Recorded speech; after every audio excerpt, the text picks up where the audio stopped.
अल्लाह के रसूल है, जो उनका कहना मानेगा, अच्छे अच्छे काम करेगा, बुरे कामों से बचेगा, अल्लाह उससे खुश होगा और मरने के बाद बड़े बड़े इनाम देगा। कुरान शरीफ में लिखा है कि 5 वक्त की नमाज पढ़ना फर्ज है। मरने के बाद एक दिन सबको जिंदा किए जाएंगे और अपने अपने कामों का अल्लाह को हिसाब देंगे। यही इस्लाम की बातें हैं। इस्लाम हमारा मजहब है। सबसे अच्छा सबसे सच्चा दीन है।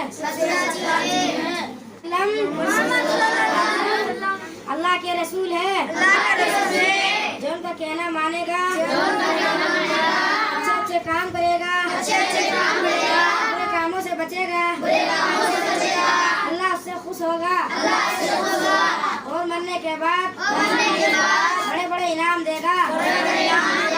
कुरान शरीफ में लिखा है कि 5 वक्त की नमाज पढ़ना फर्ज है। मरने के बाद एक दिन सबको जिंदा किए जाएंगे और अपने अपने कामों का अल्लाह को हिसाब देंगे। यही इस्लाम की बातें हैं। इस्लाम हमारा मजहब है। सबसे अच्छा सबसे सच्चा दीन है।